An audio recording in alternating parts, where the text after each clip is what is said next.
ऐसा बताते हैं 10 गायों को पालना और एक बेटी का संरक्षण करना एक बराबर है। एक ग्रंथ में तो लिखा है कि जीवन भर 100 गैया को आप जीवन देते रहें, उसका पालन पोषण करते रहें, उससे जितना पुण्य प्राप्त होता है एक बेटी का कन्यादान करने से उतने फल की प्राप्ति होती है। सभी दानों में सर्वोच्च दान है कन्यादान।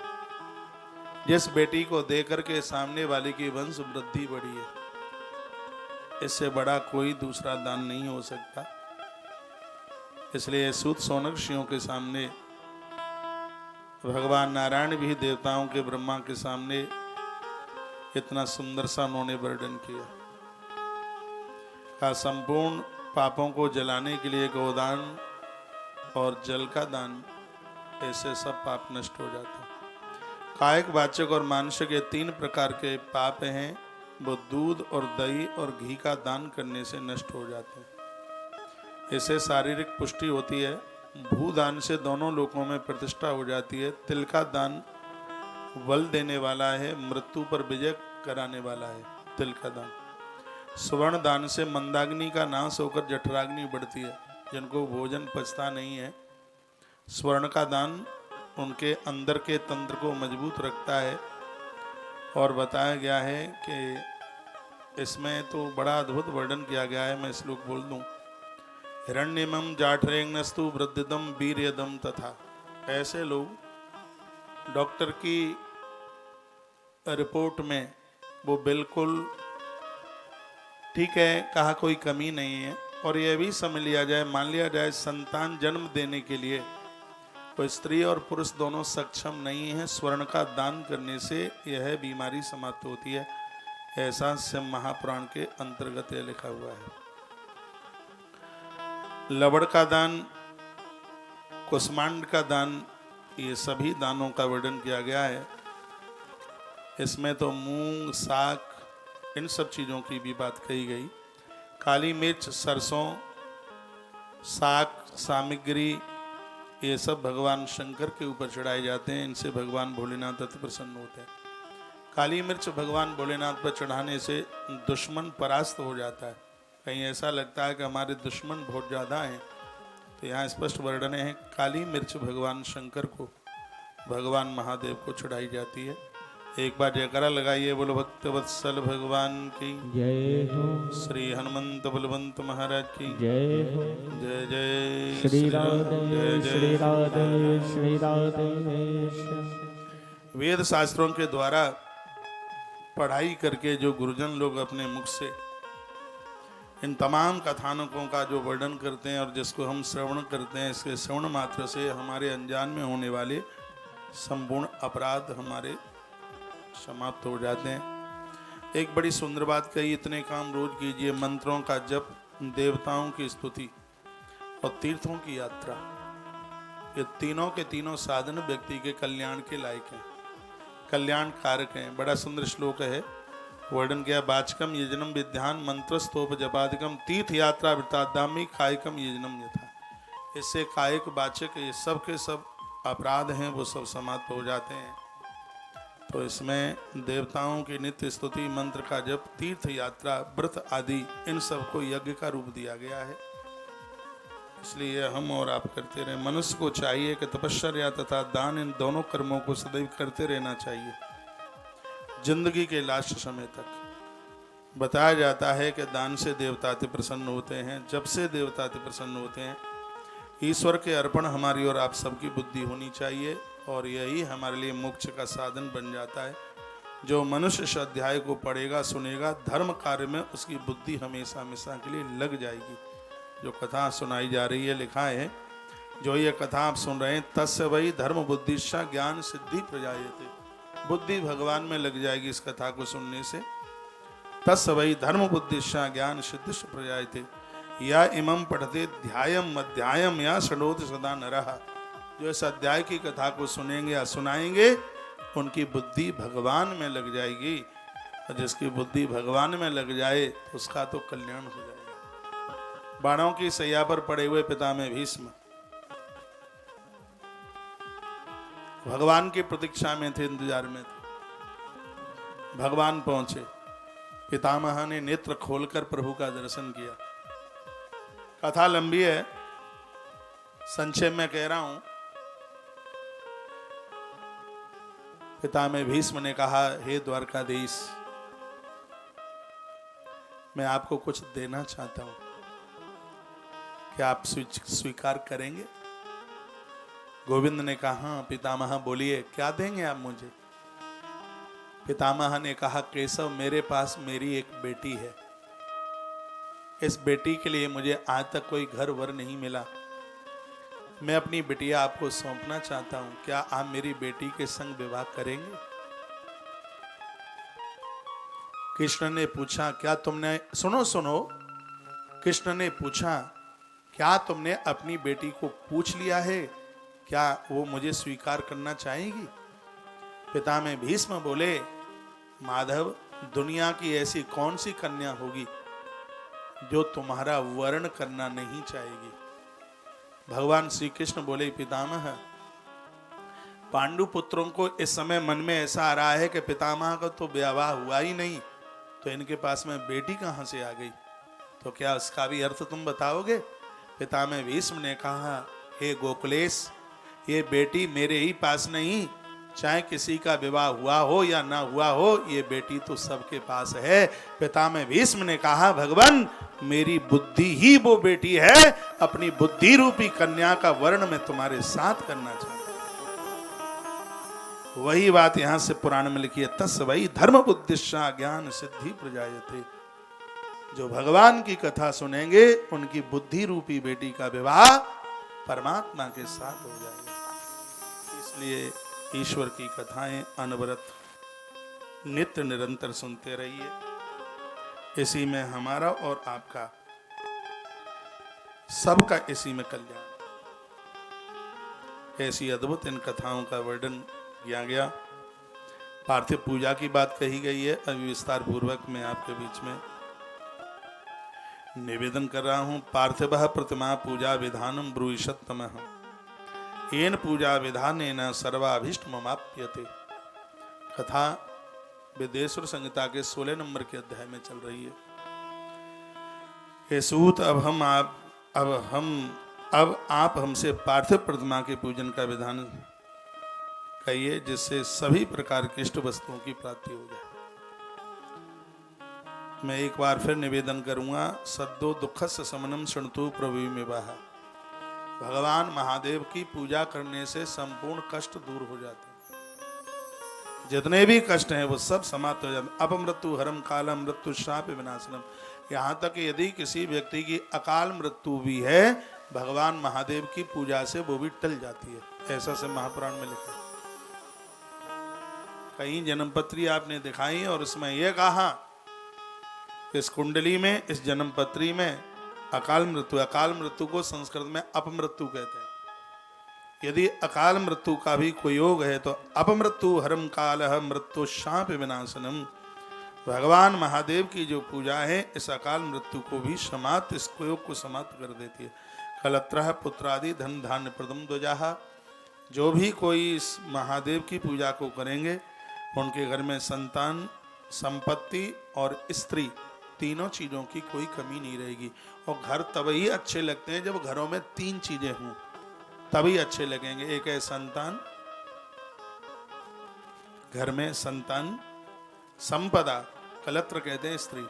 घर में पैसा हो लेकिन घर में स्त्रियां ना हो तो घर उजड़ा सा लगता है।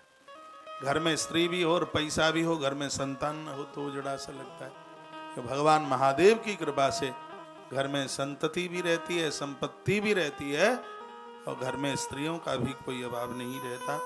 अन्नाद भुज्यम वस्त्रादि सर्वमुत्तमते यतः ततो मृदात प्रतिमा पूजा अभिष्ट प्रदात भुवि। अब यहाँ विधान का वर्णन किया गया। आप लोगों ने उत्तम बात मुझे जो पूछी है उसी के बारे में मैं आपको बता रहा हूँ। महादेव की पूजा संपूर्ण दुखों को तत्काल समाप्त कर देती है। मैं पार्थिव पूजा का विधान कहता हूँ, सुनो हे ब्राह्मणों, शिव जी की यह पार्थिव पूजा अकाल मृत्यु को भी छुटकारा दे देती है और समय पर होने वाली मृत्यु की तरफ धकेल देती है। तत्क्षण कलत्र पुत्रादि धन धान्य देने वाली ये सब उसके जीवन में वो भूमिकाएं बन जाती हैं जिससे गरीबी, घोर गरीबी का नाश हो जाता है। इसलिए व्यक्ति को महादेव की पूजा जरूर करनी चाहिए।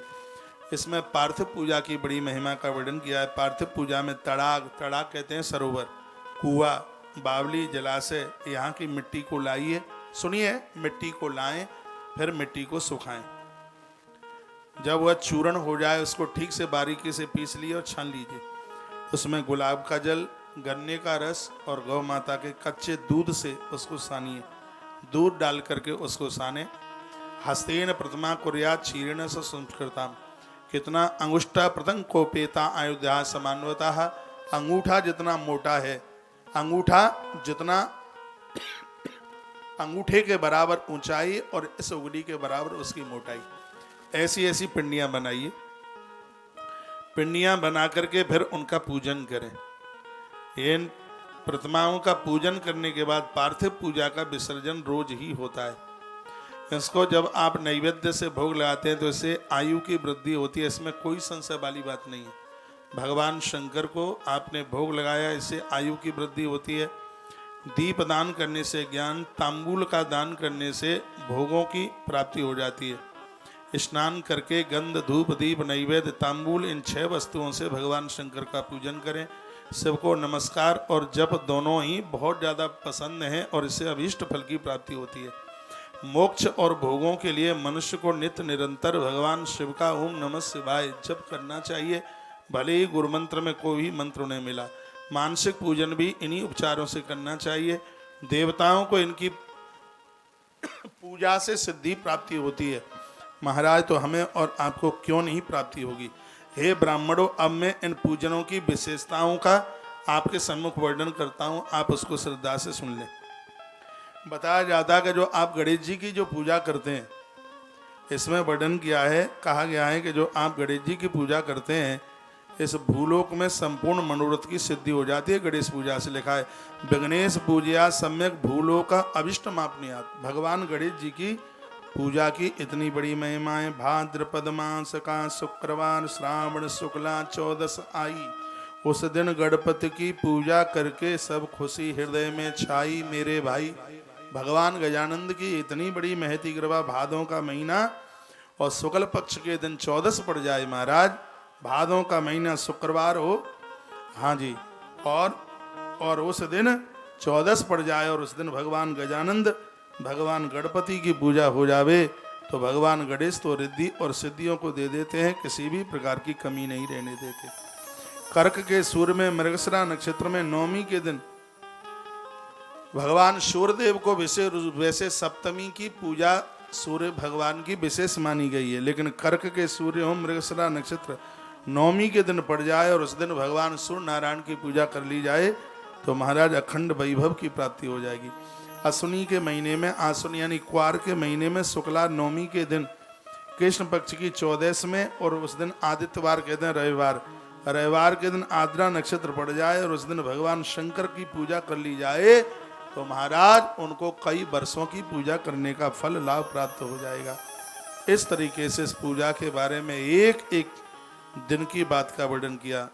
नित्य कर्म मास पक्ष वर्ष, महाराज ये पूजा एक एक दिन की पूजा एक एक वर्ष का पुण्य प्रदानित कर देती हैं।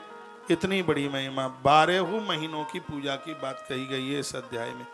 कार्तिक मास में दान तप होम जब नियमानुसार यदि ये किया है तो इसकी बहुत बड़ी महिमा है। प्रतिमा पूजन की कलकाल में प्रतिमा पूजन की इतनी बड़ी महिमा है, इससे व्याधियों का नाश हो जाता है, रोगों का नाश हो जाता है।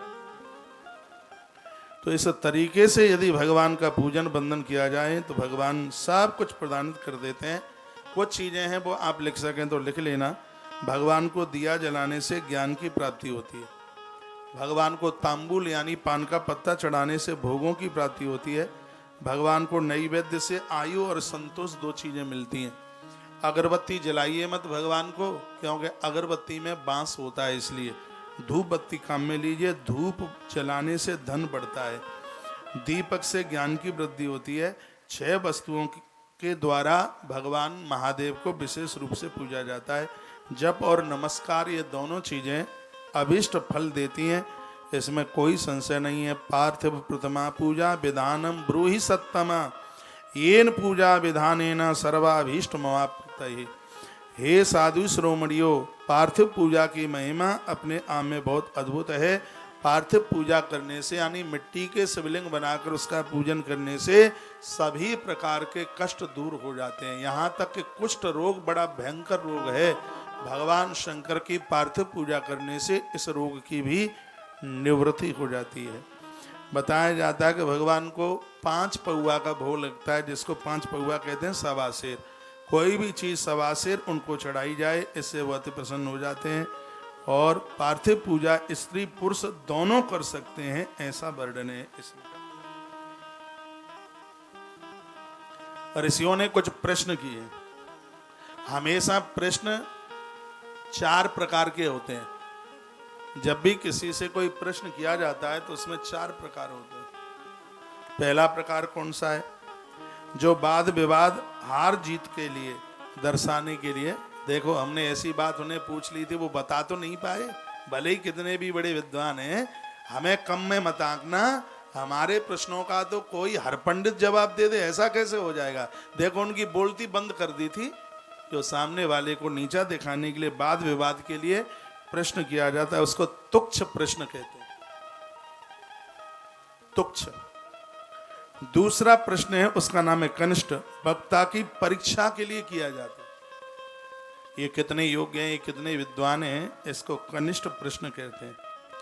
तीसरा प्रश्न है मध्यम, जो अपनी बुद्धि की चतुराई दिखाने के लिए किया जाता है, उसको मध्यम कहते हैं। और चौथा प्रश्न है जिसका नाम है उत्तम प्रश्न, जो अपने कल्याणार्थ संदेह को, कल्याण के लिए संदेह को दूर करने के लिए गुरुजनों से प्रश्न किया जाता है। तो शिव महापुराण जैसे ग्रंथों में जो भी प्रश्न किए हैं वो सब उत्तम प्रश्न किए गए हैं। यहाँ से पुराण के वक्ता कहते हैं, कभी भी किसी से आप प्रश्न करते हैं तो उत्तम प्रश्न करें, ना कि तुच्छ ना करें, कनिष्ठ ना करें, मध्यम ना करें। एक बार फिर कहूँगा, तुच्छ प्रश्न है जो वाद विवाद को दर्शाने के लिए, कनिष्ठ वक्ता की परीक्षा लेने के लिए, मध्यम अपनी योग्यता दिखाने के लिए, और उत्तम प्रश्न है जो अपने संशयों की निवृत्ति के लिए जो प्रश्न किया जाता है उसको उत्तम प्रश्न कहते हैं। तो शिव महापुराण में सौनक ऋषियों ने जितने भी प्रश्न किए हैं वो सब उत्तम प्रश्न किए थे, यानी अपने संशयों को दूर करने के लिए वो प्रश्न किए गए थे। तो कौन से देवता की कैसे किस समय में पूजा करें, ये पूछा गया था। तो कहा गया था, हे ऋषियों, भाद्रपद मास में शुक्रवार के दिन और श्रावण मास में शुक्ल चतुर्थी को, शुक्ल पक्ष की चतुर्थी के दिन गणेश जी की पूजा।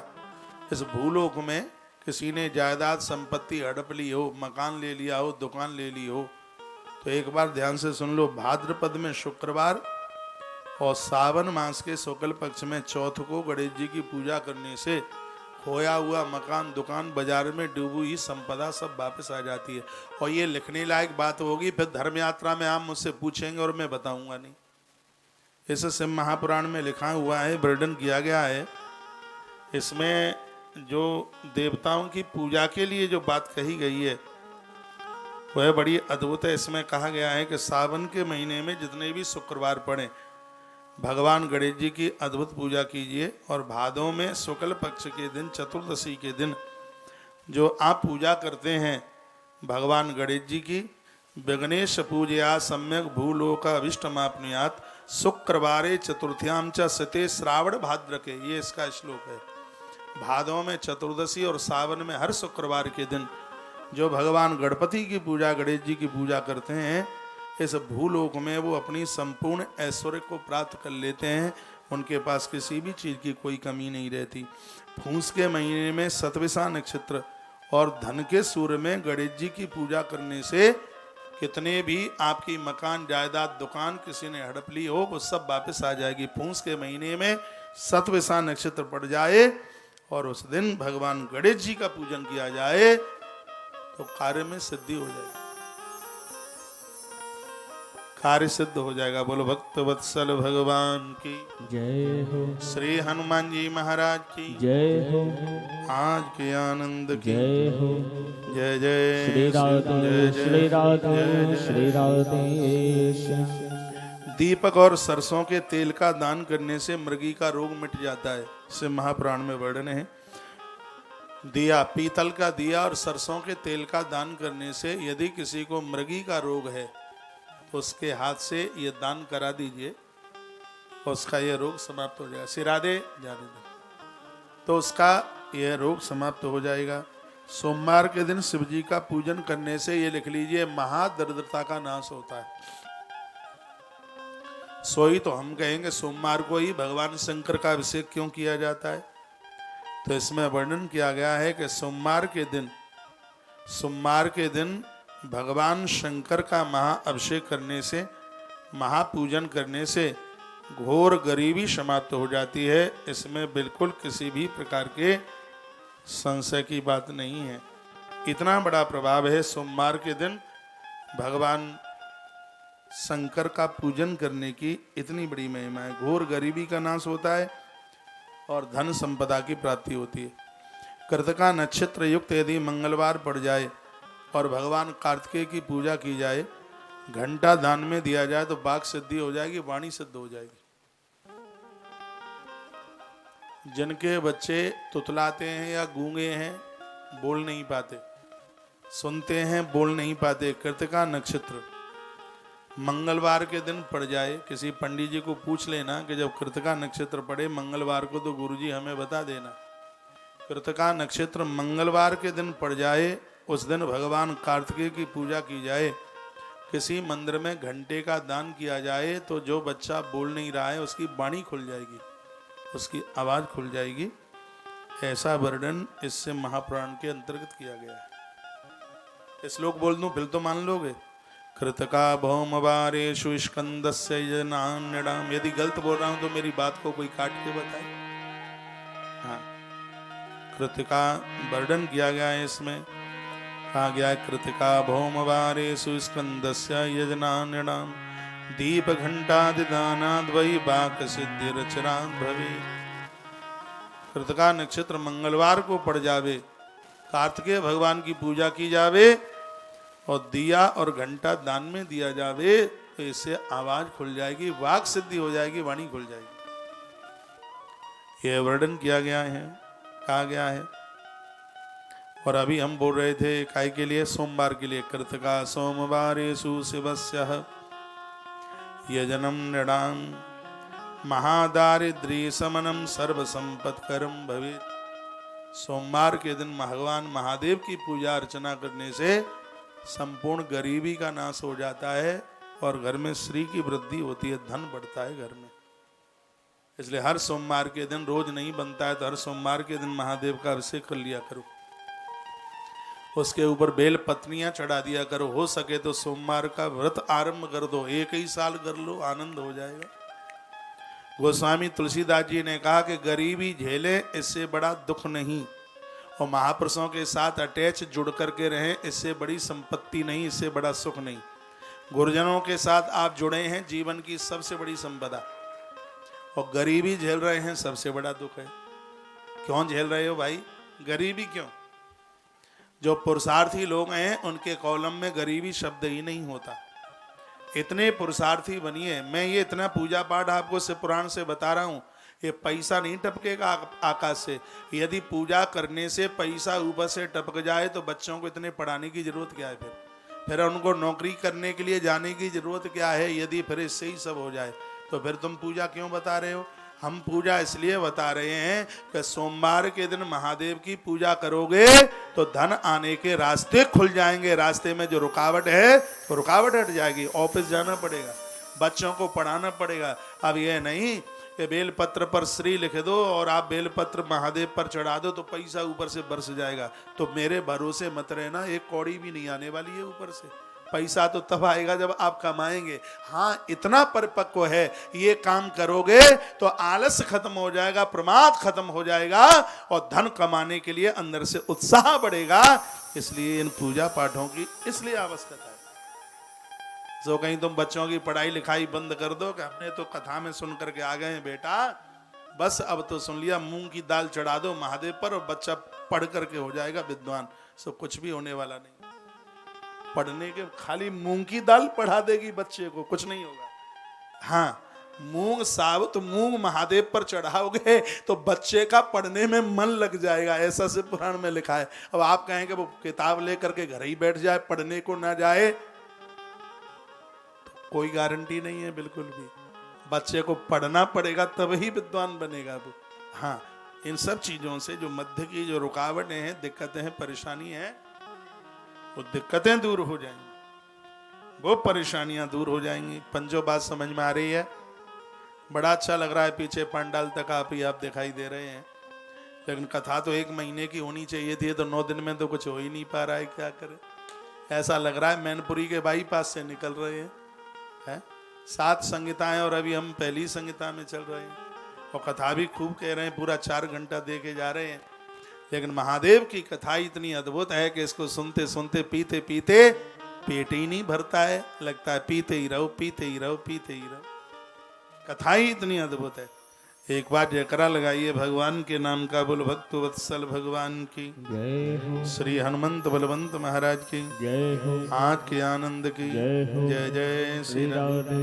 राधे श्याम। कृतिका नक्षत्र बुधवार के दिन पड़ जाए, विष्णु भगवान का पूजन करने से, ब्राह्मण को दही भात खिलाने से घर में संतान की प्राप्ति होती है। ये सब अद्भुत बातें हैं, इसको झुटलाया नहीं जा सकता। किसी बहन को संतान नहीं है, पंडित जी को पूछे कि बुधवार के दिन कृतिका नक्षत्र कब पड़ रहा है। कृतिका नक्षत्र ये लिख लीजिएगा, आज यहाँ से नारियल दिए जाएंगे 4 बजे आरती के बाद। और आज बड़ा अभाव हो रहा है संतान के लिए, कोई तो कारण है। इन कारणों के समापन के लिए हमारे ग्रंथों में बड़े बड़े विधानों का वर्णन किया है। बहुत सी बातें आपने लिखी हैं, तो ये भी लिख लीजिए। कृतिका नक्षत्र बुधवार के दिन पड़ जाए, भगवान विष्णु का पूजन कीजिए, एक ब्राह्मण ब्राह्मणी को घर बुलाइए और उन्हें दही भात खिलाइए। सब्जी नहीं, पूड़ी रोटी नहीं, सिर्फ दही भात, मीठा दही भात उनको खिलाइए। इसमें लिखा है इससे संतान की प्राप्ति होगी। स्वयं विधाता ब्रह्मा का वाक्य। कृतिका नक्षत्र यदि गुरुवार के दिन पड़ जाए, ब्रह्मा जी का पूजन करें, शहद और घी का दान करें। इनसे जो बच्चों का पढ़ने में मन नहीं लगता, उन बच्चों का मन पढ़ाई लिखाई में लगना शुरू हो जाता है। कृतिका नक्षत्र शुक्रवार के दिन पड़ जाए और गणेश जी का पूजन करें,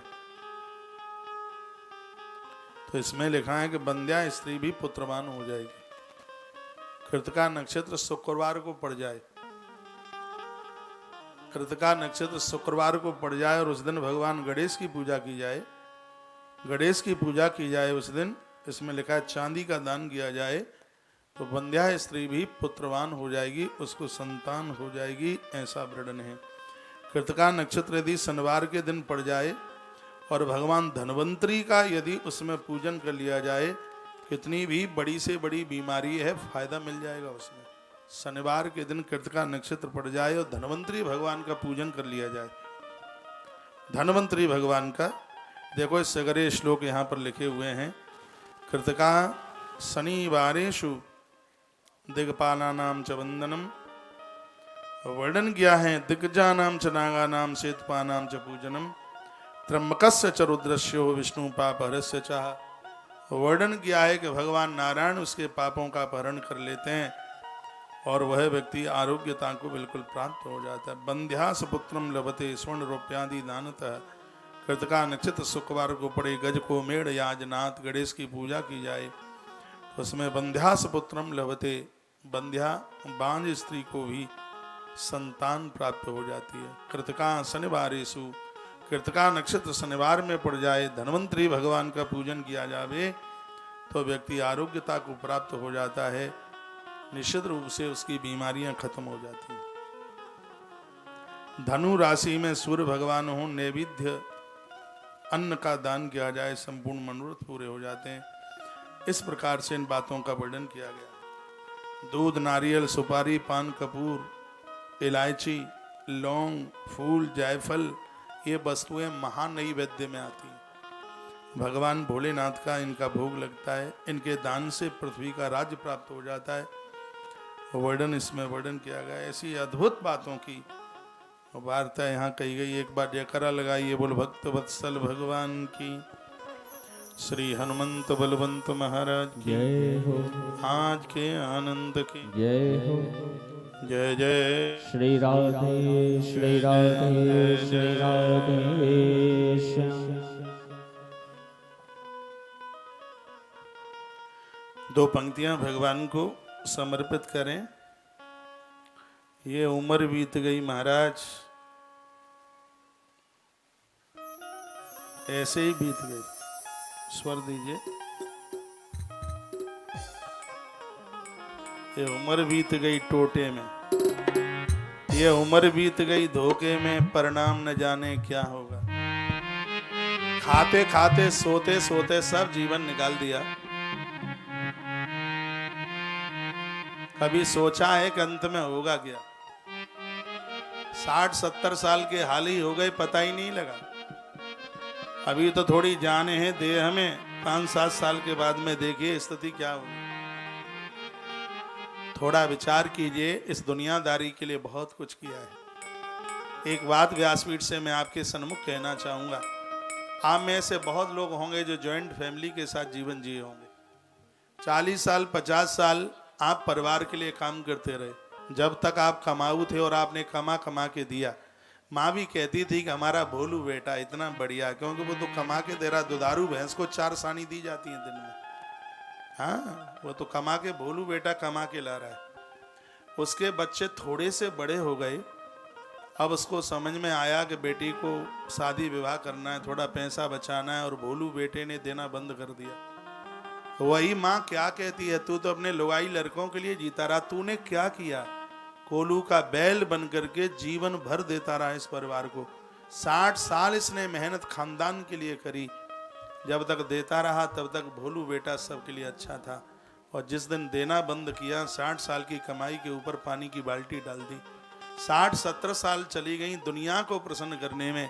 ये परिवार संसार तो प्रसन्न नहीं हुआ। बचा हुआ जीवन यदि भगवान को दे दोगे, गारंटी के साथ कहता हूं परमात्मा राजी जरूर हो जाएगा, भगवान प्रसन्न होगा।